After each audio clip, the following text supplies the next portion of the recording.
Hello everyone, मेरा नाम है Jawad and welcome to my YouTube channel vlog Canada.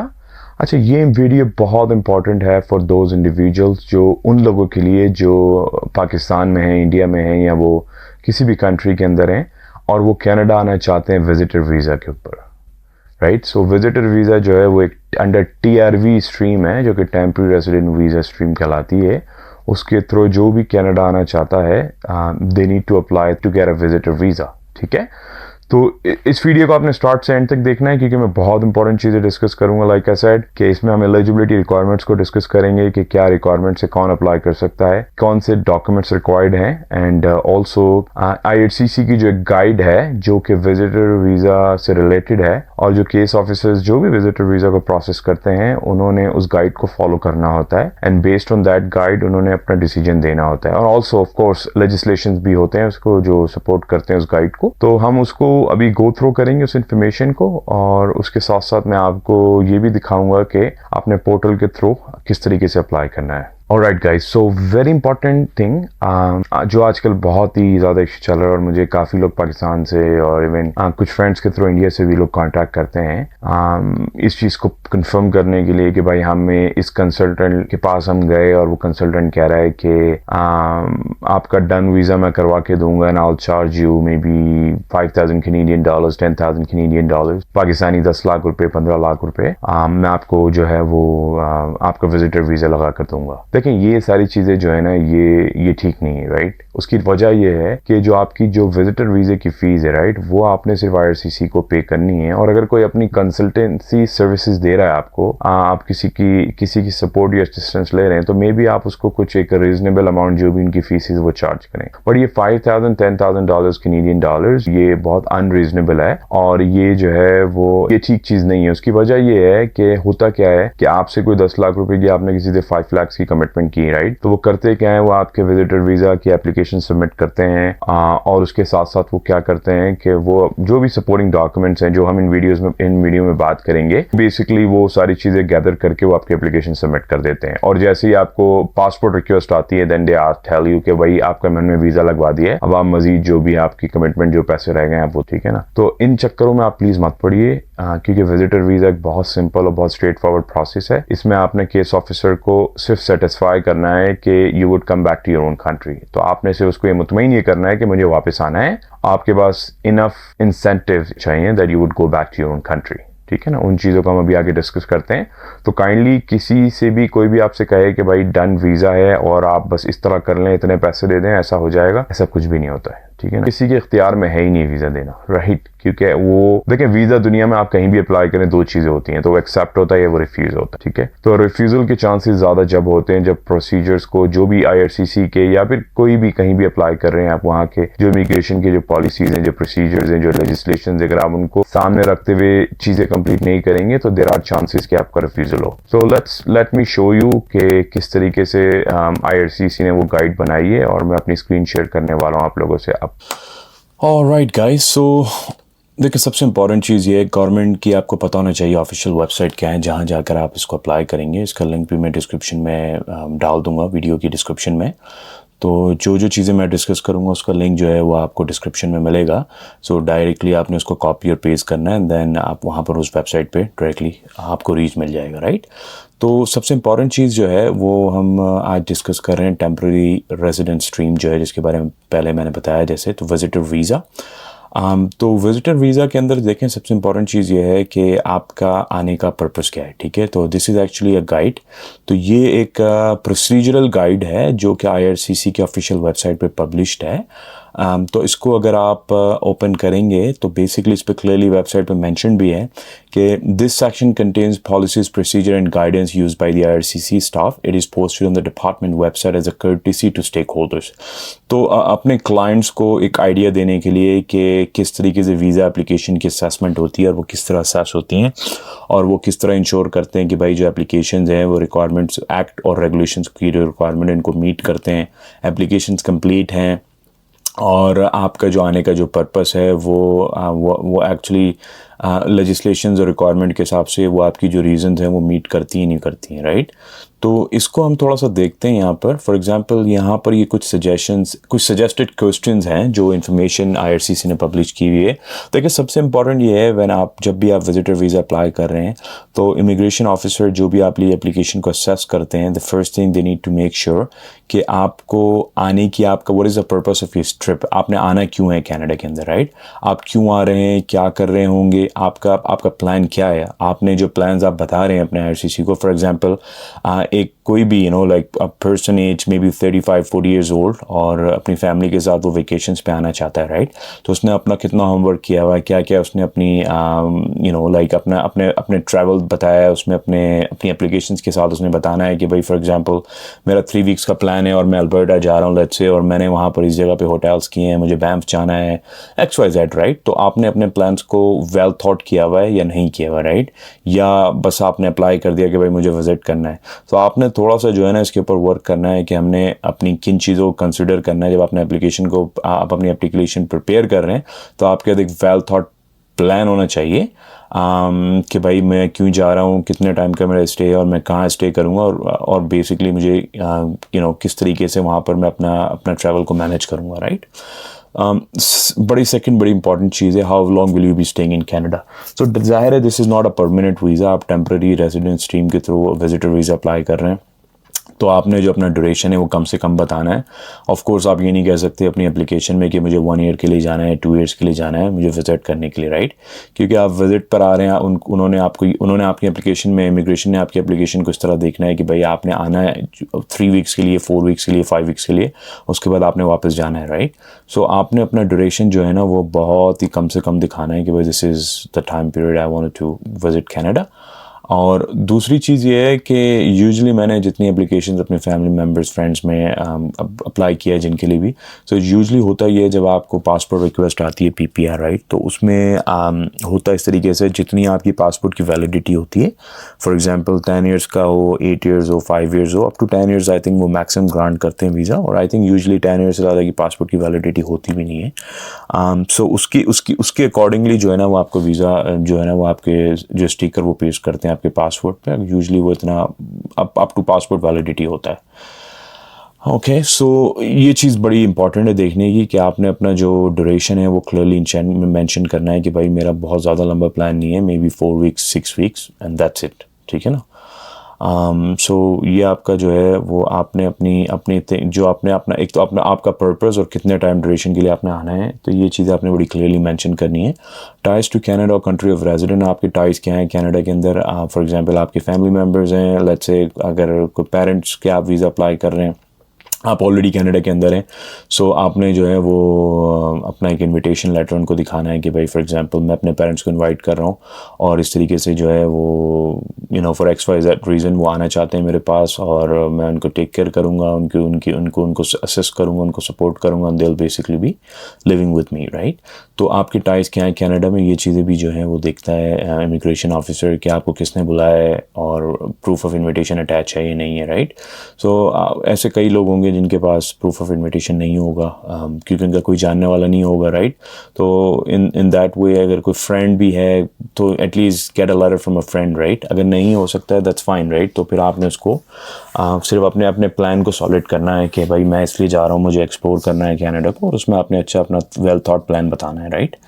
और फोर्थ इंपॉर्टेंट पॉइंट जो है जो इमिग्रेशन ऑफिसर्स हमेशा कंसिडर करते हैं, बल्कि ये सारी चीज़ें कंसिडर करते हैं वो when they are actually assessing anyone's TRV और विजिटर वीज़ा एप्लीकेशन, राइट? तो आपके अपने कंट्री के अंदर रेजिडेंशियल टाइज कैसे हैं, आप वहाँ पर एम्प्लॉयड हो, सेल्फ एम्प्लॉयड हो, आपकी क्या सैलरी है, वो क्या पोजीशन पर हो, और आपने अपने एम्प्लॉयर के साथ लीव्स अप्रूव किए नहीं किए, राइट? तो ये बेसिकली ये सारी चीज़ें जो हैं वो इमिग्रेशन ऑफिसर को वीज़ा एप्लीकेशन में असेस करती हैं कि हाँ भाई बंदा जो है वो जेन्युइन है, उसके अपनी कंट्रीज़ में टाइज़ हैं, और जो ना जॉब पर एम्प्लॉयड है, एक रीज़नेबल सैलरी है, राइट? और क्या पोजीशन है आपकी। तो मे भी एक जॉब लेटर आपने अपने कंपनी का लगा दिया और उसमें साथ आपने अगर आप कोई HR के कोई लेटर है या कोई ईमेल है उसको प्रिंट करके लगा दिया कि मेरी लीव्स अप्रूव हैं इस ड्यूरेशन के लिए, राइट? आपके अपने रेजिडेंशियल टाइज क्या हैं, फॉर एग्जांपल आपके बेगम, बच्चे, अगर आप मैरिड हैं, अगर आप सिंगल हैं, आपके पेरेंट्स, सिबलिंग्स, राइट? तो यूजुअली जो मैंने एप्लीकेशंस फाइल की हैं उसमें फैमिली रजिस्ट्रेशन सर्टिफिकेट जो है वो काफ़ी इनफ रहता है। नादरा से जो यूजली अगर आप पाकिस्तान से तो नादरा से वो FRC मिल जाता है, right. Does the person have property, अगर आपकी पाकिस्तान में कोई प्रॉपर्टीज़ हैं, कोई भी एसेट्स हैं जो वैल्यूएबल हैं, राइट, तो आपने जो है वो यूजली वो उसमें आपने अपना शो करना है, राइट, क्योंकि वो बड़ा इंपॉर्टेंट है, क्योंकि ये सारी चीज़ें जो है वो ये शो करेंगी कि भाई आपके पास ऑलरेडी सब कुछ है वहाँ पर, आपका सिर्फ जो पर्पस है विजिट करना है ना, आपको उसके पास वापस जाना है, राइट, क्या आपकी फाइनेंशियल ऑब्लिगेशन है, तो आपने इन सारी चीज़ों को कंसिडर करना है टू इंश्योर आप ये सारे पॉइंट्स को जब अपनी एप्लीकेशन को आप फिल कर रहे हैं या सबमिट करने वाले हैं तो आपने मेक श्योर करना है ये सारी चीज़ें आप उसमें ऐड कर रहे हैं, ठीक है ना। अच्छा, फाइनेंशियल सपोर्ट बहुत इंपॉर्टेंट है, तो फॉर एग्जांपल अगर कोई सिंगल है या फिर मैरिड भी है इवन और वो अपने लाइक वो विजिटर वीज़ा पे आ रहे हैं, तो जाहिर है क्योंकि आपने अपना खुद एक्सपेंस को अफोर्ड करना है, तो इमिग्रेशन ने ये देखना है कि आप अपना स्टे जो है वो किस तरीके से उसको, how will you support yourself in Canada, मतलब आप किस तरीके से अपनी चीज़ों को मैनेज करेंगे, सपोर्ट करेंगे। अच्छा, ये जो फैमिली जो सुपर वीज़ा होता है जो पेरेंट्स के लिए, वो एक अलग कैटेगरी है विजिटर वीज़ा की, तो मैं उसमें ज़्यादा डिटेल्स में नहीं जाऊँगा क्योंकि वो टोटली एक सेपरेट टॉपिक है, क्योंकि उसमें जो है फाइनेंशियल सपोर्ट जो है वो चिल्ड्रंस या ग्रैंड चिल्ड्रंस बताते हैं कि नहीं भाई हम अपने पेरेंट्स को, ग्रैंड पेरेंट्स को स्पॉन्सर कर रहे हैं और हम सारे एक्सपेंसेस बेयर करेंगे। बट जो इंडिविजुअल एप्लीकेशंस हैं जो सुपर वीज़ा के लिए एलिजिबल नहीं है और वो सिर्फ विजिटर वीज़ा सबमिट कर रहे हैं, तो उन्होंने अपने सारे फाइनेंशियल सपोर्ट्स दिखानी है, अपनी बैंक स्टेटमेंट दिखानी है, आपके पास फॉर एग्जांपल्स बॉन्ड्स हैं, जो भी XYZ आपकी जो भी करेंसीज़ हैं, जो भी चीज़ें हैं, आपने वो सारी बैंक स्टेटमेंट्स के थ्रू अपने वो सारी चीज़ें आपने दिखानी है, ठीक है ना। ये बेसिकली आपकी ये रेडिली अवेलेबल फंड्स होने चाहिए जिनको आप विड्रॉ कर सकें, राइट। तो फॉर एग्जांपल एक मंथ के लिए आ रहे हैं, एक सिंगल बंदा है, तो somewhere around 8 to 10,000 Canadian dollars और maybe little more than that, वो आपने शो करना है कम से कम भी, राइट।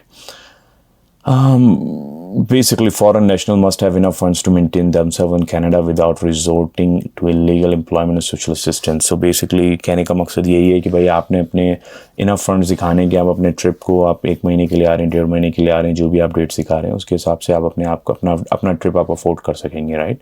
क्योंकि ये एक अनदर फैक्टर है जिसकी बेस पर एप्लीकेशन डिक्लाइन हो सकती है अगर आप, या रिफ्यूज़ हो सकती है अगर आप इनफ फंड्स नहीं दिखाते हैं अपने, राइट। अच्छा, ये एक और चीज़, will you be able to leave Canada, ये बहुत इंपॉर्टेंट एक अनदर एस्पेक्ट है वीज़ा एप्लीकेशन में।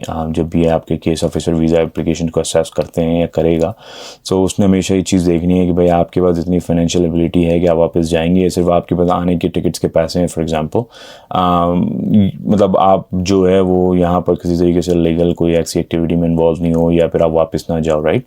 तो उसने देखना ये है कि भाई आपके एरोप्लेन टिकट्स हैं, मतलब आपकी फ़्लाइट बुक है, मनी और बैंक स्टेटमेंट और बैंक एसेट्स, ये सारी चीज़ें देखनी है कि आप अपने पूरे ट्रैवल को सपोर्ट कर सको, राइट। और आपके पासपोर्ट, ट्रैवल वीज़ा, ये सारी चीज़ें ऑफ कोर्स, वैलिड पासपोर्ट जो है वो इंपॉर्टेंट है और ये सारी चीज़ें आपके पास होनी चाहिए जब आप कनाडा आओगे, राइट। तो आप डेफिनेटली ट्रैवल डॉक्यूमेंट तो मस्ट ही है, right, before you actually submit your application. अच्छा, do you intend to work और study in Canada, does the client have a valid work और स्टडी परमिट। मतलब इसमें बात सारी वही है, उसने देखना ये है कि आपने फॉर एग्जांपल वर्क और स्टडी के, तो स्टडी और वर्क परमिट की तो हम इसमें बात ज़्यादा नहीं करेंगे क्योंकि हमने बेसिकली जो है वो मेनली हमारा एस्पेक्ट जो है वो हमारी जो डिस्कशन है वो it's all about visitor visa, ठीक है ना। तो आपने अपना कोई ऐसा इंटेंशन शो नहीं करना है कि मैंने वर्क करना है, स्टडी करना है अपनी एप्लीकेशन में, क्योंकि वो कैटेगरी नहीं है, राइट। आपने सिर्फ अपना विजिटर वीज़ा है, आपने विजिट करना है, कनाडा को एक्सप्लोर करना है या आपने कोई इवेंट अटेंड करना है, राइट। तो वो इन कैटेगरीज में नहीं आएगा unless you are applying for student और वर्क वीज़ा, ठीक है ना। सो क्रिमिनल ऑफेंस कोई नहीं होनी चाहिए, इसमें कोई डिफरेंट लेजिस्लेशंस हैं, इसी लिंक पर आप डिफरेंट इसी वेबसाइट के ऊपर जो है लेजिस्लेशंस पब्लिश्ड हैं, आप उसको फर्दर डिटेल्स में देख सकते हैं कि क्रिमिनल ऑफेंस कौन से क्रिमिनल ऑफेंस जो हैं वो आपको कनाडा आने के लिए इनएडमिसिबिलिटी आपकी जो है वो हो जाती है। अगर आप फॉर एग्जांपल अगर किसी क्रिमिनल कन्विक्शन में हैं तो वो आपको इनएडमिसिबल हो जाएंगे आप, राइट। तो उसकी बेस पर आपकी एप्लीकेशन रिफ्यूज़ हो सकती है। सो बेसिकली आपका क्लीन रिकॉर्ड होना चाहिए। और पहले आपने अगर कोई कनाडा का विजिटर वीज़ा अप्लाई किया तो मेक श्योर आप उसको डिक्लेयर करें कि भाई हाँ मैंने विजिटर वीज़ा अप्लाई किया था और वो रिफ्यूज़ हुआ था। ऑलवेज़ एक चीज़ हमेशा याद रखें, अगर आपने पहले Canadian temporary visitor visa apply किया और फॉर सम रीज़न आपकी एप्लीकेशन रिफ्यूज़ हुई है तो वेरी इंपॉर्टेंट, आपने जो रीज़न्स उन्होंने एक लेटर में मेंशन किए आप उसको जो है वो एड्रेस करें अपने, और उसको लेटर ऑफ एक्सप्लेनेशन में एक्सप्लेन करें, ठीक है ना। फॉर एग्जांपल अगर केस आपका प्रीवियसली रिजेक्ट हुआ है कि भाई मेरे आपके पास जो है वो इनफ फंड्स नहीं थे और आप वापस नहीं जाएंगे, राइट, तो आपने मेक श्योर करना है आप ज़्यादा अपने एसेट्स दिखाएं और अपनी स्टेटमेंट को स्ट्रॉन्ग करें, राइट। दूसरी इंपॉर्टेंट चीज़ ये होती है GSMS जो है इनका जो एक सिस्टम है IRCC का, राइट, उसके थ्रू आप जो है वो अपने नोट्स मंगवा सकते हैं जिसमें आपको स्पेसिफिक कमेंट्स मिल जाएंगे केस ऑफिसर्स के कि भाई किस रीजंस के ऊपर वीज़ा को रिजेक्ट किया था। तो काइंडली अगर आप रीअप्लाई कर रहे हैं तो try to get GSMS notes first, और उसके बाद जो है फिर वो अपने वीज़ा को आप अप्लाई करें। और अगर आपको कभी रिफ्यूज़ल नहीं हुआ है देन आपको इस बारे में वरी करने की ज़रूरत नहीं है। और अगर आपको पहले रिफ्यूज़ल हुआ as long as that biometrics is valid, और तो वो आपको दोबारा बायोमेट्रिक्स करवाने की ज़रूरत नहीं है, ठीक है जी। अच्छा, इसमें मैं आपके साथ जो है वो ये एक प्रॉपर एक डिटेल गाइड है जो स्टेप बाय स्टेप स्टेप्स की बात करती है कि भाई किस तरीके से विजिटर वीज़ा को आपने अप्लाई करना है, कहाँ नेम फिल होगा, ये सारी डिटेल इन्फॉर्मेशन है। अगर आप इसको अपने सामने रखेंगे और एप्लीकेशन को फिल करना स्टार्ट करेंगे तो आपके लिए बहुत इजी रहेगा। इसमें डिफरेंट क्वेश्चन हैं एप्लीकेशन से रिलेटेड कि भाई क्वेश्चन नंबर 1 क्या है, UCI, type your UCI number, leave it blank if this is the first time dealing with you. अगर आप पहली दफ़ा अप्लाई कर रहे हैं तो डायरेक्टली डेफिनेटली आपके पास UCI नंबर नहीं होगा, राइट, जो कि यूनिवर्सल क्लाइंट आइडेंटिफिकेशन नंबर होता है जो कि IRCC का सिस्टम जनरेट करता है आपके लिए, राइट। सो ये सारी चीज़ें हैं, इस गाइड को आपने फॉलो करना है, और इसके बारे में हम थोड़ा सा डिटेल में भी बात करेंगे एप्लीकेशन पोर्टल के हवाले से। वेरी इंपॉर्टेंट, इसमें जो है वो काफ़ी लोग मुझसे पूछते रहते हैं कि भाई इसकी क्या फ़ीसेज़ हैं, क्या विजिटर वीज़ा की। तो इसी गाइड के अंदर एक लिंक है पे द फीस, राइट। तो बेसिकली अगर आप इस पर क्लिक करते हैं visitor visa including super visa पर पर्सन $100। तो अगर एक सिंगल बंदा है वो पाकिस्तान से अप्लाई कर रहा है, इंडिया से अप्लाई कर रहा है, दे हैव टू पे $100 पर पर्सन, राइट। और इस तरीके से पर फैमिली है, सो आई मीन वन फी पर फैमिली ऑफ 5 और मोर $500, राइट। तो ये बेसिकली ये फीसेज़ हैं, और अगर आपने पहले कभी विद बायोमेट्रिक्स नहीं करवाया तो ऑफ कोर्स एडिशनली आपको $85 पर पर्सन पे करने हैं, ठीक है ना। सो ये सारी फीसेज़ हैं, और इसमें लिखा हुआ भी है किस तरीके से एक्सेप्ट होती हैं। और डेफिनेटली आपको debit master card, visa debit card चाहिए। और एट दी एंड जब आप अपनी एप्लीकेशन सारी आपकी कंप्लीट हो जाती है तो आप बेसिकली अपनी फ़ीस पे करते हैं और अपनी एप्लीकेशन सबमिट करते हैं। अकॉर्डिंगली वो एप्लीकेशन सबमिट हो जाती है एंड देन आपको एक्नॉलेजमेंट आ जाता है। सो ऑलराइट गाइस, मैं आपको शो करने वाला हूँ कि IRCC के पोर्टल के ऊपर कैसे अपना अकाउंट क्रिएट करेंगे एंड किस तरीके से आप अपनी एप्लीकेशन को सबमिट करेंगे। सो इसका डिस्क्रिप्शन में मैं लिंक आपको शो कर दूंगा। तो बेसिकली आपने जो है ये मेन वेबसाइट पर इनकी जाना है, राइट, और सबसे पहले क्लिक करना है simple secure access sign up. फिर आप टर्म्स एंड कंडीशंस को रिव्यू करेंगे, एक्सेप्ट करेंगे accordingly. Now you will be creating your user ID. जो भी यूजर आईडी एंड पासवर्ड आप क्रिएट करेंगे वो आपको आगे फर्दर जब भी आप लॉग इन करेंगे अपने पोर्टल में एप्लीकेशन सबमिट के बाद करने के बाद सिमिलर इन्फॉर्मेशन आपने यूज करनी है, राइट। अब आप यहाँ पर पासवर्ड अपना जो है वो पासवर्ड सेलेक्ट करेंगे। फॉर एग्जाम्पल जो भी आपने पासवर्ड रखना है, मेक श्योर आपका जो पासवर्ड है वो स्ट्रांग होना चाहिए ताकि अनऑथराइज एक्सेस आप प्रोटेक्ट कर सके अपने एप्लीकेशन को। यहाँ पर आप जो है वो अपनी सिक्योरिटी क्वेश्चंस और रिकवरी सिक्योरिटी क्वेश्चन सेलेक्ट करेंगे। फॉर एग्जाम्पल XYZ आपने जो भी पूछना है लिखना है यहाँ पर, right. It could be anything, right, जो भी आपको सूट करे आप उसके अकॉर्डिंगली कर लें। फॉर एग्जाम्पल ये सिर्फ मैं आपको एक रफ आइडिया दे रहा हूँ, but you just have to fill all these fields, right, क्योंकि रिक्वायर्ड फील्ड्स है। इसमें आप अपनी डेट ऑफ बर्थ रखते हैं या फिर कोई भी ऐसी इंपॉर्टेंट डेट जो आपको याद रहे, सो just fill it accordingly, right? All right, so maybe it could be your date of birth or it could be any memorable date. Let's click next. अच्छा, यहाँ पर very important, you need to have an email address, right? So basically, for example, we can use any email addresses here, and let's see if we have any. Let's do that.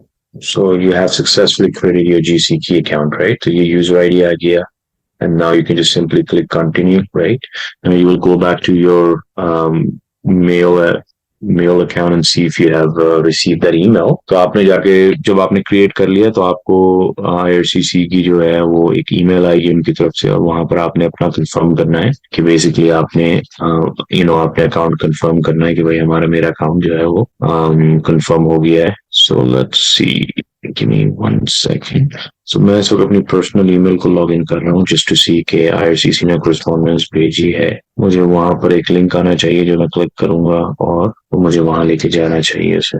Okay everyone, तो मैं आपको IRCC के portal में successfully log in कर चुका हूँ। मैंने अपनी ईमेल से ऑथेंटिकेशन का जो प्रोसेस था उसको सक्सेसफुली कंप्लीट कर दिया है। Now along with the user ID and password I have logged in successfully. So अब जो है यहाँ पर हम एप्लीकेशन पोर्टल में हैं, राइट, और उसके बाद ये एक बेसिक एक्नॉलेजमेंट है कि फॉलो दीज स्टेप्स, राइट, तो उसको आपने गो थ्रो करना है। अच्छा, अगर आप एप्लीकेशन एक दफ़ा में कंप्लीट नहीं कर सकते तो आपको 60 डेज़ तक सिस्टम टाइम देता है कि आप उस एप्लीकेशन को सबमिट करें। उसके बाद एप्लीकेशन आपकी ऑटोमेटिकली डिलीट हो जाती है, right. So let's go to the next step, start application. Do you want to apply for more than one person at the same time? So for example, अगर आपके spouse है, बच्चे हैं और आपने आना चाहते हैं सब साथ में, राइट, तो आप उसको यस कर सकते हैं। मैं यहाँ पर फ़िलहाल नो करूँगा। So आप करेंगे सेव एंड कंटिन्यू और I want to apply for a visitor visa. So अच्छा, why do you need a visa, right. So for example अगर किसी इसमें सेवरल रीजंस हैं, तो आपकी जो सिचुएशन से मिलती जुलती रीज़न है आपने उसको सेलेक्ट करना है। For example to visit Canada as a tourist, right. तो tell us more about what you will do in Canada. तो हम यहाँ पर जो है वो एक गाइड को भी ओपन कर सकते हैं और साथ में अगर आप गाइड को सामने रखेंगे then you will have an idea कि किस वक्त में आपने कौन सी किस सवाल को किस तरह रिस्पॉन्ड करना है, राइट। सो ये आपके सामने गाइड है, तो मेक श्योर आप इसको सामने फॉलो करें and accordingly fill out your application, right. तो क्योंकि इसमें आपको स्टेप बाय स्टेप हर चीज़ मैंशनड है, ठीक है ना। As long as you have this guide in front of you आपको आइडिया हो जाएगा। फॉर एग्जांपल आपका फुल नेम, आपकी एलाइज, ये सारी चीज़ें आपने जो है you need to keep in mind, right. So अभी जो है वो हम यहाँ पर जो है वो आपकी जो भी रीज़न है, for example why do you want to come to Canada, so let's say to explore Canada and to see the beautiful landscapes,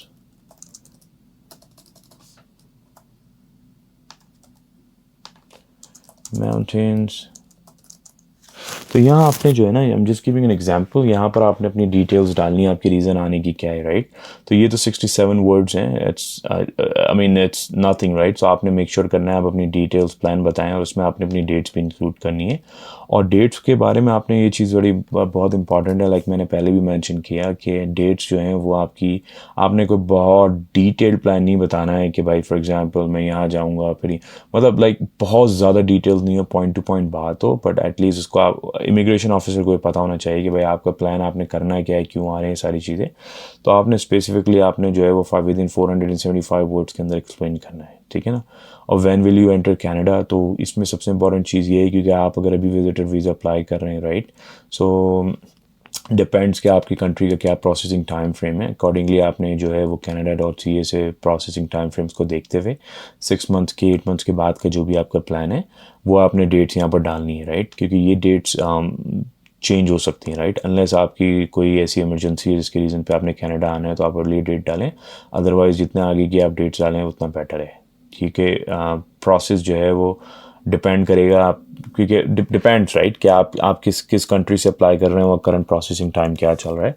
तो आपने ये चीज़ें जो है ना वो देखकर उसके हिसाब से आपने मेंशन करना है। और when will you leave Canada, तो यूजुअली आप विजिटर वीज़ा पे जब आ रहे होते हैं तो आपने एक चीज़ ध्यान में रखनी है कि अगर आपके पासपोर्ट पे आप जब लैंड करते हैं आपके पास विजिटर वीज़ा है, तो CBS ऑफिसर जो कैनेडियन बॉर्डर सिक्योरिटी आप जो बेसिकली CBS है, जो गवर्नमेंट का एक और एजेंसी है बेसिकली जो बॉर्डर्स को प्रोटेक्ट करती है, तो वहाँ इमिग्रेशन ऑफिसर आपसे अगर आपके पासपोर्ट पे कोई स्टैंप नहीं करता है तो आपने 6 मंथ से पहले निकलना है, मतलब 6 मंथ्स तक आप स्टे कर सकते हैं अगर कोई स्टैंप नहीं है डेट की, राइट। अगर कोई स्टैंप है देन अकॉर्डिंगली उस डेट के हिसाब से आपने कनाडा को छोड़ना है, right.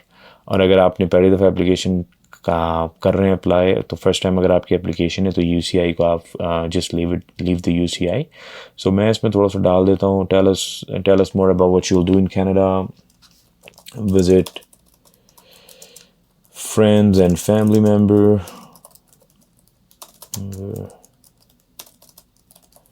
explore the mountains, etc, right। और उसमें अपडेट डाल दें, I'll be staying planning to stay from November, like for example जो भी specific dates हैं 2nd November 2023 till 3rd December 2023, ठीक है। जो भी आपके डेट्स हैं आपने उसको अकॉर्डिंगली अपना प्लान को यहाँ मेंशन करना है। और when will you enter Canada, so उसमें आपने डाल दिया राइट कि फॉर एग्जांपल 2023 नवंबर 2nd, जो भी आप डेट्स ऊपर मेंशन कर रहे हैं यहाँ पर आपने उसके हिसाब से अपना मेंशन कर देना है right. So 2023 December and then 3rd of December, ये हमने यहाँ मेंशन किया है। यूसीआई के बारे में वरी नहीं करना है। So let's go to the next step. अच्छा, इसमें आप जो है ना, अगर आप फ्रेंड्स एंड फैमिली मेम्बर्स का मेंशन कर रहे हैं, अगर आपका खाली ट्रैवल है और आपका कोई भी यहाँ पर नोन पर्सन नहीं है, देन आप बेसिकली अकॉर्डिंगली अपने रीज़न सेलेक्ट कीजिएगा। क्योंकि ये मैंने सिर्फ एग्जांपल किया to visit Canada as a tourist right. आपकी जो भी स्पेसिफिक रीज़न है आने की कनाडा, वो अपने अकॉर्डिंगली उसको आपने सेलेक्ट करना है और उससे रिलेटेड ही यहाँ पर आपने अपनी प्लान की इन्फॉर्मेशन देनी है और डेट्स देनी है, ठीक है। Let's go to the next page. Okay, documents you need to complete the application. You must have at least one free page where we can stick your visitor visa. तो आपके जो पासपोर्ट्स हैं वो आपने इंश्योर करना है कि भाई उसके सारे पेजेस जो हैं वो फिल्ड नहीं है। अगर आपकी बहुत ट्रैवल हिस्ट्री आपने मेक श्योर करना है, अगर सारे पेजेस फिल्ड हैं तो उसमें कम से कम एक पेज आपका फ्री होना चाहिए या वीज़ा स्टैम्प हो सके। अगर नहीं अवेलेबल तो make sure you get another passport before you submit your application right. तो इसमें आपकी travel document, finances, education history, criminality and security, medical background, family information, ये सारी चीज़ें हम ऐड करेंगे। अच्छा, ये वेरी इंपॉर्टेंट है, अगर आपका कोई रिप्रेजेंटेटिव आपकी एप्लीकेशन फाइल कर रहा है तो वो अकॉर्डिंगली वो यस करेगा एंड देन अकॉर्डिंगली वो एक फॉर्म होता है वो सबमिट करेगा। बट सिंस ये वीडियो जो है सिर्फ ज़्यादातर उन लोगों के लिए जो खुद अपनी एप्लीकेशन फिल करना चाहते हैं। तो फॉर एग्जांपल यहाँ पर आपने अपना लास्ट नेम डाल दिया right. You will just put your first name and then basically आपकी जो भी डेट ऑफ बर्थ है, लाइक फॉर एग्जांपल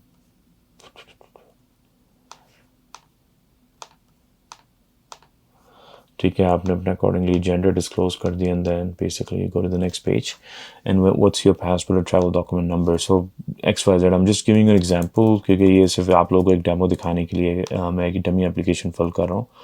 सो जो भी आपका पासपोर्ट नंबर है, जो भी आपके ट्रैवल डॉक्यूमेंट ID नंबर है, आपने वो डालना है इसमें right. So for example date of issue, passport के ऊपर ऑलवेज एक डेट ऑफ इशूंस होती है, डेट ऑफ एक्सपायरी होती है। सो मेक श्योर करना है कि आपने वो सारी चीज़ें इंक्लूड करनी है।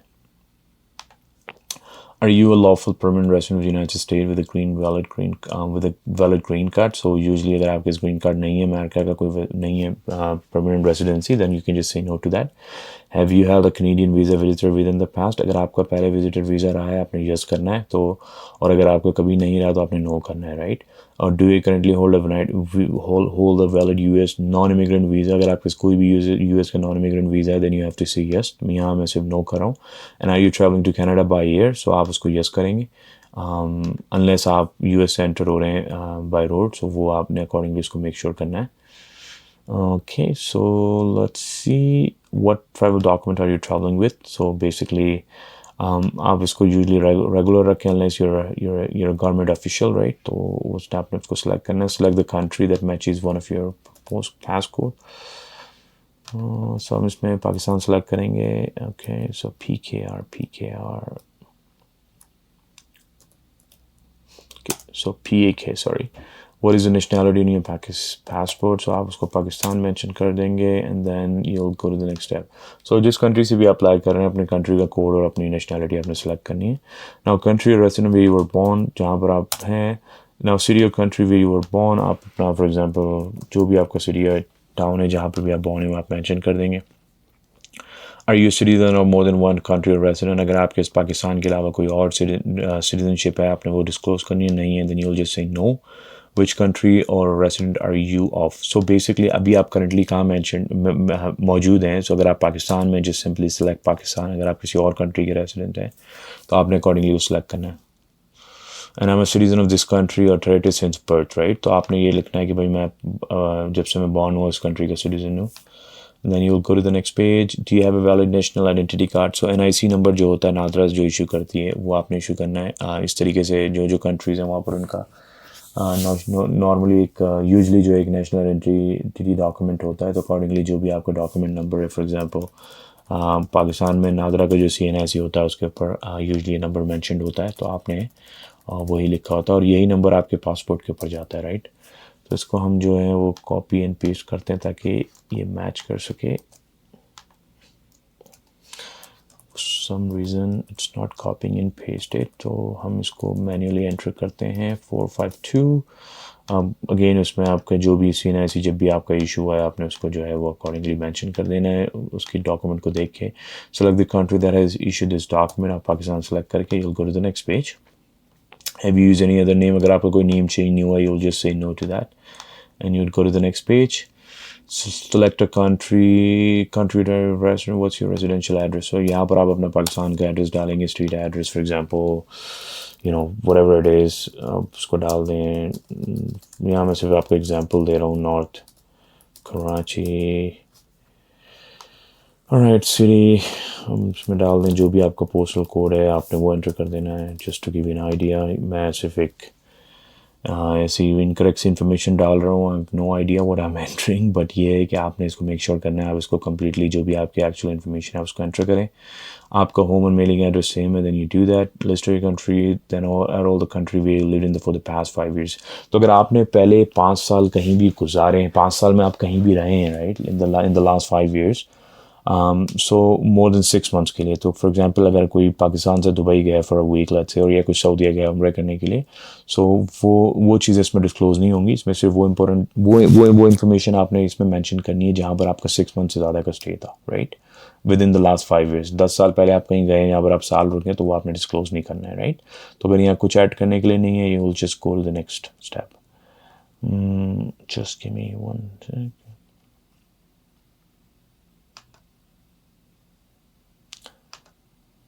सो okay, so you must select one address where you currently live, क्योंकि अगर आप इसमें मैंडेटरी फील्ड अगर अपना आप करंट एड्रेस नहीं डालेंगे तो वो आगे नहीं जाएगा। सो इसमें आपने मेक श्योर करना है कि आप अपनी इन्फॉर्मेशन यहाँ डाल दें। This is where I currently live, save कर दें इसको। अच्छा, फ्रॉम जो है इसमें आप अपनी बर्थ से डाल दें जो भी आपने बर्थ, फॉर एग्जांपल जो भी आपने बर्थ डेट सेलेक्ट किए अकॉर्डिंगली आप उसको जो है वो सेलेक्ट करके चेंज कर दें। और क्योंकि अगर आप इसको फिल नहीं करेंगे, डजेंट मैटर आपने अगर कहीं ट्रैवल नहीं किया है, और इसमें आपने बट स्टिल अपना जो करंट एड्रेस है वो डालना है, right. Now let's go to the next page. Now, do you already have your fingerprints and photo biometrics and they are still valid? अगर आपने पहले biometrics करवाया है और अगर आपके पास वो valid है, वो लेटर आपको biometrics की validity बताएगा, then you don't have to worry about it. You'll just say yes. अगर आपने नहीं करवाया और आप first time apply कर रहे हैं, then you'll say no.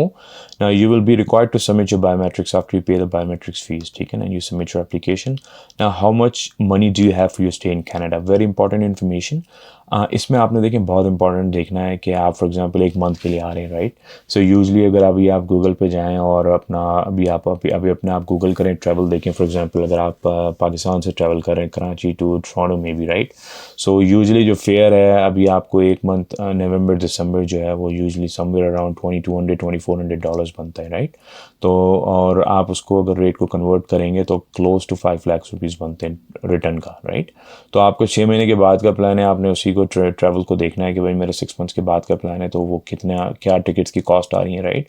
उसके अकॉर्डिंगली आप या तो आइटरनेटी को बुक कर सकते हैं तो बुक कर लें, अगर आप नहीं कर सकते हैं आइटरनेटी को बुक तो आपने जो एक टेम्प्रेरी बुकिंग जो होती है वो क्रिएट करके वो साथ में ऐड करनी है, राइट। और आपके पास कितने पैसे हैं स्टे के लिए, तो अगर आप 1 महीने के लिए आ रहे हैं, आप होटल्स में रुक रहे हैं, आपने अपना थोड़ा सा होमवर्क करना है कि फॉर एग्जांपल आपका स्टे कहाँ है, टोरंटो में है, कैलगरी में है, राइट। अकॉर्डिंगली आप पीक टाइम में आ रहे हैं तो होटल्स एक्सपेंसिव होते हैं, फॉर एग्जांपल समर है वो पीक टाइम होता है क्योंकि काफ़ी टूरिस्ट आते हैं। सो अकॉर्डिंगली आपने थोड़ा सा होमवर्क करना है, डिफरेंट होटल्स को देखना है, राइट। एक्सपीडिया पे जा सकते हैं आप, डिफरेंट वेबसाइट्स हैं, उसके अकॉर्डिंगली फॉर एग्जांपल अगर $100 पर नाइट आपको कोई होटल मिल रहा है, अगर आपके पास कोई आपको कोई सपोर्ट नहीं कर रहा अकोमोडेशन वाइज, तो आपने फॉर एग्जांपल $3000 आपने अकोमोडेशन में डालें, राइट। तो 3000 वो हो गया, रफली 2000 आपके ट्रैवल के हो गए $5000, राइट। और इसके अलावा आप खा रहे हैं, रफली ट्रैवल कर रहे हैं, तो I would say probably another $50 to $100 a day, right. So close to 10,000 to $12,000 आपने शो करने ही करने हैं एटलीस्ट। इतना इमिग्रेशन ऑफिसर को ये एक आइडिया देने के लिए कि भाई मेरे पास एटलीस्ट इतना पैसे है कि मैं अपना ट्रैवल अफोर्ड कर सकता हूँ, और ये आपने अपने बिल्कुल अवेलेबल फंड्स में शो करना है। तो फॉर एग्जांपल यहाँ मैं मेंशन कर रहा हूँ लेट्स से $13,000, जितना अच्छा आप दिखा सकें तरीके से वो बेटर है आपके लिए. Is someone else giving you money for your stay in Canada? अगर आपको कोई ये सपोर्ट कर रहा है then basically आपने उसकी इन्फॉर्मेशन देनी है. अगर नहीं करना है तो you'll just say no to that and you'll go to the next page. ठीक है. अच्छा, यहाँ पर आप जो है ना, have you ever studied a post secondary school, university, college, you don't need to have a complete degree या डिप्लोमा. तो अब यहाँ पर आपने अगर कोई यूनिवर्सिटी कॉलेज अटेंड किया है, सिंपली आप उसकी डिटेल्स को ऐड कर देंगे. मैं यहाँ सिर्फ इस व्लॉग के टाइम ड्यूरेशन को कम करने के लिए, क्योंकि काफ़ी लंबी वीडियो हो जाएगी, तो मैं इसमें ज़्यादा डिटेल में नहीं जा रहा हूँ. आपकी जो एजुकेशन क्रेडेंशियल हैं आप उसको यहाँ पर अटैच करेंगे, मेंशन करेंगे, ऐड करेंगे. एंड देन उसके बाद आपकी वर्क एक्टिविटी हिस्ट्री, अगर आपका फॉर एग्जांपल कोई मिलिट्री पुलिस हिस्ट्री का एक्सपीरियंस है और आपने कोई एम्प्लॉयड रहे हैं, गवर्नमेंट ऑफिशियल रहे हैं, अकॉर्डिंगली आप उसको डिस्क्लोज करेंगे. मैं यहाँ पर नो कर रहा हूँ, right. Give details of all your employment and activities for the last 10 years. So जिसके अंदर आप जो है वो, अगर आप गाइड में भी देखेंगे तो इसमें आपकी एजुकेशन हो गई, आपकी जॉब्स हो गई. तो बेसिकली आपने जब से फॉर एग्जांपल अगर कोई 25-30 ईयर्स का बंदा है, 30 ईयर्स का है, राइट, तो आपने बैचलर्स किया, उससे पहले आपने एंट्री किया, फिर आपने जॉब्स की, तो गैप नहीं आना चाहिए. आपने अपनी सारी एक्टिविटीज़ दिखानी है. अकॉर्डिंगली आप इस शीट को फिल करेंगे. तो मैं यहाँ पर for example just to give you an idea, मैं यहाँ पर डाल देता हूँ 2011 से ongoing January work activity, health position let's say. इसमें आपने जो भी है सेलेक्ट कर लेना है हेल्थ से रिलेटेड, राइट. जो भी आपकी एक्चुअल पोजीशन है, जिस पोजीशन पे भी आप रहे हैं, सो अकॉर्डिंगली आप इसको यहाँ सेलेक्ट करेंगे. सो let me check. So maybe healthcare administrative officer, it could be anything. So maybe DSL, whatever the name of your company is. अब यहाँ पर आपने जो भी है वो जॉब ड्यूटीज़ अपनी एक्सप्लेन कर देनी है, right. Select a country, Pakistan for example. Address आपने let's say Karachi, and then again you would be just mentioning Karachi again. तो ऊपर जो है स्ट्रीट एड्रेस आएगा, जो भी इंफॉर्मेशन है उसके अकॉर्डिंगली आप उसको सेव कर देंगे, ठीक है ना. और we'll just click on save and continue, right. Now during the past 5 years आपने कहीं और ट्रैवल किया है जहाँ पर other than where you are a citizen or where you live. तो अगर आपने कहीं ट्रैवल नहीं किया है आप इसको छोड़ देंगे यहाँ पर, you'll go to the next page. और जब आपने अगर पहले ट्रैवल नहीं किया कनाडा को, डोंट वरी अबाउट इट. अगर आप पहले कनाडा आए और आपने ओवर स्टे किया है, राइट, और आपके स्टेटस से ज़्यादा आपने ओवर स्टे किया है, तो आपने उसको डिक्लेयर करना है. कभी रिफ्यूज़ल हुआ, डिनाइड एंट्री हुई है और आपको कहा गया कनाडा को लीव करने का, अकॉर्डिंगली आप डिस्क्लोज़ करेंगे. नहीं है तो आप इसको डिस्क्लोज़ नहीं करेंगे, right. So criminality and security, have you ever been committed any crime in any country? कहीं अगर आपका कोई criminal record नहीं है, don't worry about it, just say no to that. अगर आप किसी drugs में नहीं हैं, then basically आप उसको भी no कर सकते हैं. Have you ever been arrested for any criminal offense in any other country? This include driving under the influence of alcohol or drugs. तो अगर आपने कोई drunk and drive, मतलब अगर आपने कोई ड्राइविंग करी है और वहाँ पर अल्कोहल से रिलेटेड आपके कोई इश्यूज़ नहीं है, then basically no. So for example अगर आप ड्राइव कर रहे हैं और आपने अल्कोहल और ड्रग्स में इंटॉक्सिकेशन है और उसमें आप पकड़े गए और उसमें आपका नाम ऑफेंस में आया, राइट, और उस पर आपको क्रिमिनल ऑफेंस हुआ है, सो वो आपने डिस्क्लोज करना है. Usually people are very clean, so मैं इतना ज़्यादा डिटेल में नहीं जाऊँगा. बट इससे रिलेटेड जो है हमारे पास गाइड में और जो मैं प्रोसीजरल जो एक लिंक है मैं पब्लिश करूँगा, उसको आप फर्दर देख सकते हैं. Have you ever been charge for any criminal offence, इसको आप नो कर सकते हैं, मैं सबको नो करूँगा, राइट. तो इसकी मैं ज़्यादा डिटेल में नहीं जाऊँगा. And then let's go to the next page. आप किसी पॉलिटिकल पार्टी से आपसे अगर कोई इस तरह की कोई एक्टिविटी में आप इन्वॉल्व नहीं रहे, you can just simply say no to that. Have you ever been witness of participant in the ill treatment of prisoners, civilian looting or description of religious building? You can say no to that as well. फिर आप अब next page पे जाएंगे. And then आपका medical कोई exam नहीं हुआ IRCC से. सो यूजली मेडिकल रिक्वायर्ड नहीं होता है आप इस 6 months के वीज़ा के लिए, आई मीन विजिटर वीज़ा के लिए, unless you are applying for a super visa. In the last 2 years were you diagnosed with tuberculosis? So ये जो है अगर आप इसको yes करते हैं then maybe they may ask you for a detailed medical examination. तो इसको अगर आपको कोई इस तरह की कोई diagnosis नहीं, you can just say no to that. In the last 5 years have you been in contact with a person with tuberculosis? अगर आपकी कोई history नहीं है, you can say no to that. Are you currently receiving dialysis treatment? You can say no. कोई drug और alcohol से related कोई treatment नहीं है, then you can just say no. तो अकॉर्डिंगली इन सवालात को आप सेलेक्ट कर सकते हैं, नो कर सकते हैं. अगर आप इन आपको कोई इश्यूज़ नहीं रहे हैं कभी, तो आप इसको अकॉर्डिंगली फिल कर सकते हैं। अपना मैरिटल स्टेटस बता देंगे कि भाई फॉर एग्जांपल जब भी आपकी मैरिज हुई है, एंड देन अकॉर्डिंगली अगर आप सिंगल हैं, यूल जस्ट मेंशन सिंगल। यहाँ पर स्पाउस का नाम आपने डाल दिया, फॉर एग्जांपल XYZ, जो भी नेम है। Just give me an example again. So यहाँ पर आपने स्पाउस से रिलेटेड डिटेल्स ऐड करनी है। अगर स्पाउस है, कंट्री और Pakistan, present occupation unemployed for example, yes coming to Canada. अगर स्पाउस साथ आ रही है, दैन प्रीवियसली जब हमने एप्लीकेशन स्टार्ट की थी तो हमने वहाँ पर मेंशन करना है, और यहाँ पर भी करना है। अगर स्पाउस साथ नहीं आ रही, will just say no to that. Do you have a biological adopted step childrens? अगर कोई चिल्ड्रंस नहीं है, can you simply say no to that. If you were adopted, provide the details about your legal parents. अगर आप यहाँ पर basically tell us about your parents, यहाँ पर आपने अपने parents की details ऐड करनी है। For example, जो भी है name आपने for example यहाँ पर mention कर देना है, और इस तरीके से आप जो है इसको कंप्लीट करेंगे। एंड यहाँ पर आप डेट ऑफ बर्थ को सिलेक्ट करेंगे। Just giving a quick idea here कि ये सारी मैंडेटरी फील्ड्स हैं, और अकॉर्डिंगली आपने इनको फिल करना है। एंड देन अगर पेरेंट्स अलाइव हैं तो ऑफ कोर्स यू मेंशन करेंगे, मगर अगर अलाइव नहीं है तो बेसिकली आप उसमें स्टेटस अकॉर्डिंगली मेंशन करेंगे। Retired for example, have the same address as you, yes. Will the parents come with you to the Canada? You can say no if they're not coming. Let's go to the next page. Mother की details भी आप add कर सकते हैं। What is your native language or mother tongue, right? तो यहाँ पर आपने for example आप पाकिस्तान से अप्लाई कर रहे हैं, accordingly आपने उर्दू सेलेक्ट किया। Can you communicate in English and French? आपने accordingly बताना है ताकि वो जब आपसे communicate करें तो वो English और French language में कर सकते हैं, right? What language do you want us to use to contact you? You can say English, for example. Now you can just simply mention your email address here, right? So यहाँ पर for example jawad.khanzada@yahoo.com. Let's go to the next page. Okay so यहाँ पर आप अपना phone number add कर देंगे, जो भी आपका पाकिस्तान में टेलीफोन नंबर है या जहाँ से भी अप्लाई कर रहे हैं। इसको आप अदर सेलेक्ट करके आई थिंक इट्स 9233122861। अच्छा ये प्लस अलाउ नहीं करेगा आपको, so you have to make sure कि 0092 आप इस तरह करके ऐड करें। 1222861, देयर इज़ नो एक्सटेंशन। अच्छा ये ज़ीरो भी अलाउ नहीं कर रहा, सो सॉरी। तो आप इसको आई थिंक 92 ही रखेंगे।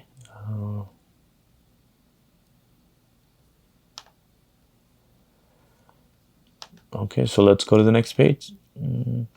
अच्छा यहाँ पर जो है ना वो आपने सारे ट्रैवल डॉक्यूमेंट्स अपने दिखाने हैं कि आपकी क्या क्या सारी चीज़ें हैं। अच्छा यहाँ पर आप सारा अपना अपलोड करेंगे, आपको क्लियरली बता रहा है। यहाँ पर आप अपना NIC को अपलोड करेंगे, बैक एंड फ्रंट को स्कैन करके। मेक श्योर आप डॉक्यूमेंट्स की जो फाइल रिक्वायरमेंट्स है उस साइज़ से बड़ा ना हो, और उसको आप जो है वो फाइल को रिड्यूस करने की ज़रूरत पड़े, और वो राइट फॉर्मेट। तो उसको आप मेक श्योर आप उसको गो थ्रो करें। पासपोर्ट हो गया, फंड्स हो गए जिसमें आपकी बैंक स्टेटमेंट्स आ गई, राइट। और इसके अलावा आपने जो है वो concern professional information, employment letter, current आपका अगर आप एम्प्लॉयड हैं वो करेंगे। एडिशनल डॉक्यूमेंट्स में आप सपोर्टिंग डॉक्यूमेंट्स लगाएंगे, right.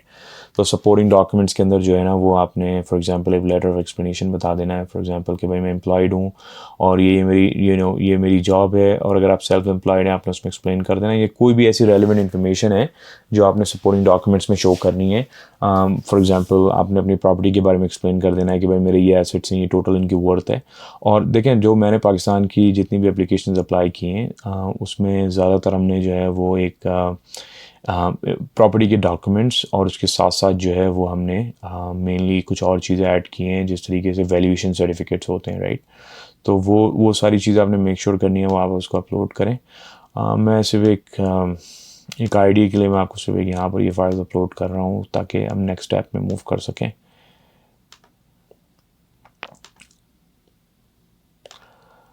So let's go to the next step.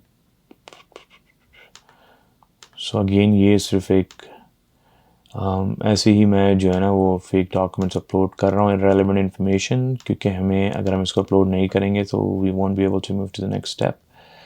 So okay, so let's see. Why was it not uploaded? Okay, so add a file, no file choose. अच्छा जी, अब आप screen पे देख सकते हैं यहाँ पर कि ये सारी फाइल अपलोड हो गई हैं और जो भी रिकग्नाइज फॉर्मेट था, अगर आप इसको उस तरीके से फॉलो करेंगे तो इजीली फाइल अपलोड हो जाएंगी। अपने फाइल का साइज और उसकी जो टाइप है उसको कीप इन माइंड रखना है कि आप उसकी टाइप को फॉलो करें, उसके अकॉर्डिंगली फाइल्स को अपलोड करें। Now let's go to the next step. नहीं, यहाँ पर आपने जो है वो कंसेंट प्रोवाइड करना है कि भाई do you consent to be contacted by CIC और ऑर्गेनाइजेशन है CIC request in the future. यहाँ पर आपने जो है फॉर एग्जांपल अपना सरनेम ऐड करना है, and then you will be adding your first name. It's kind of a signature confirming कि भाई आपकी एप्लीकेशन की जो इन्फॉर्मेशन है वो ट्रू एंड करेक्ट है। अब आपने यहाँ पर इसको फीस करनी है, राइट? तो ये आई थिंक ये बिल्कुल टोटली लास्ट स्टेप्स हैं। यहाँ पर उसमें $185 मुझे शो किए और मैं यहाँ इसको डालूंगा and then I will be able to submit my application. So this is how the application portal works. Make sure कि आप, वेरी इंपॉर्टेंट, जब आप एप्लीकेशन फिल कर रहे हैं आप इस गाइड को अपने सामने रखें और अपनी सिचुएशन को देखते हुए आप अकॉर्डिंगली चीजों को फाइनलाइज करें। एंड देन उसके बाद जो है आपने जब एप्लीकेशन सबमिट कर दी, पेमेंट आपकी गो थ्रू हो गई, आपको एक रिसीट मिल जाएगी, आप उसको रखें अपने रिकॉर्ड के लिए और अकॉर्डिंगली आपकी जो है वो एप्लीकेशन एक्नॉलेजमेंट आ जाएगी। अकॉर्डिंगली अगर आपने कभी बायोमेट्रिक्स नहीं करवाया, बायोमेट्रिक लेटर आ जाएगा, बायोमेट्रिक्स की डिटेल्स जो है वो आपको उस लेटर पे होंगी। अकॉर्डिंगली आप कराची में, इस्लामाबाद में, जहां भी हैं, आपका जो भी नियर वीजा प्रोसेसिंग ऑफिस है वहां आप जाएंगे और उसके अकॉर्डिंगली आप जो है वो थर्ड पार्टी के थ्रू बायोमेट्रिक्स होते हैं और वहां से आप अपने बायोमेट्रिक्स कंप्लीट करेंगे। तो आई होप ये काफी इंफॉर्मेटिव वीडियो थी और आपको सब चीजें समझ में आ गई होंगी। और इसके साथ साथ मैं अपना लिंक आपके साथ डिस्क्रिप्शन में ऐड कर दूंगा, तो आप डिस्क्रिप्शन में सारी चीजें खुद देख सकेंगे। और इसके अलावा भी आपको कोई कंसर्न है, कोई क्वेश्चन हो तो काइंडली आप कमेंट्स के अंदर आप अपना फीडबैक और अपने कमेंट्स को जो है वो आप वहां पर ड्रॉप कर सकते हैं and then I will be able to see it and then I will reply to you accordingly. ठीक है ना? So thank you very much again. Alright everyone, well this is the end of the vlog. So बहुत बहुत शुक्रिया, thank you very much for watching this video. और अगर आपको ये वीडियो अच्छी लगी है तो काइंडली इसे अपने फ्रेंड फैमिली मेंबर्स में सर्कुलेट करें and I hope this is a great information. ये उन लोगों के लिए बहुत अच्छी इन्फॉर्मेशन है जो विजिटर वीजा का अप्लाई करना चाहते हैं खुद और यहाँ कनाडा आना चाहते हैं विजिटर वीजा। और दूसरी एक चीज मैं आपको बताना चाहता हूँ कि I am not an immigration consultant, मैं कोई रजिस्टर्ड IRCC कंसल्टेंट नहीं हूँ। This video was made based on my own experience, तो मैंने काफी अपने फैमिली मेंबर्स के, फ्रेंड्स के विजिटर वीज़ास अप्लाई किए हैं and the information I provided you, जो मैंने आपको बताया वो रेफरेंस के साथ बताया है और उसके लिंक्स जो हैं वो डिस्क्रिप्शन में मौजूद हैं। तो जो गाइड IRCC की वेबसाइट पे पब्लिश है हमने उसको गो थ्रू करते हुए इस वीडियो को बनाया है। तो I hope you have liked it, so do share this video and I wish you all the best. Take care and have a good day. Bye bye.